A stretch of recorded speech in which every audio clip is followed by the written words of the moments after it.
Neoliberalism is really interesting because it ties in capitalism as a necessary piece of democracy.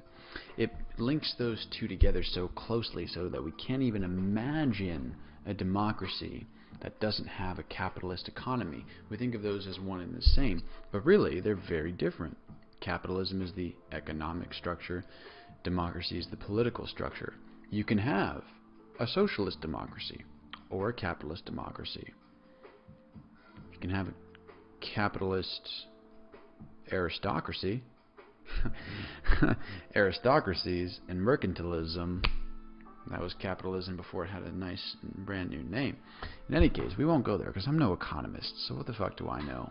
Not a whole lot, but what I do know is that we are just as smart as the people that are up top making all these decisions for us that dictate our lives.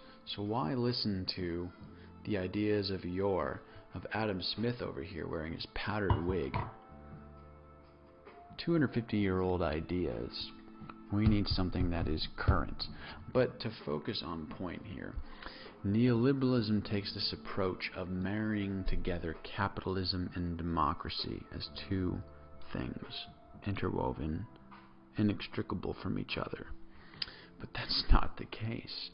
The first known democracy, the first documented form of a democratic government comes from Greece in the year 500 BC, 2,500 years ago.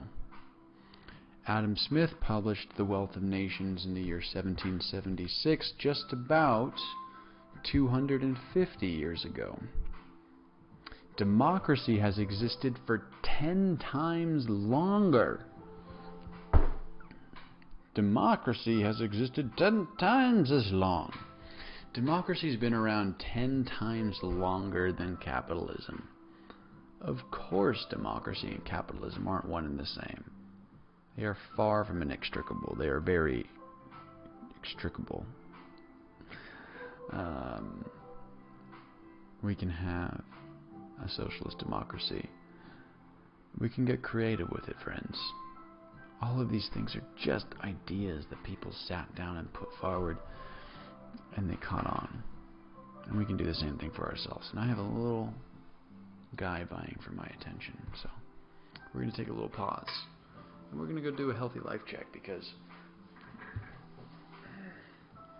if you don't have something keeping you accountable, what are you doing it all for? Wow, your breath stinks. A lot. That stinks a lot. So, we'll be back, Wealthy Nation. Don't worry.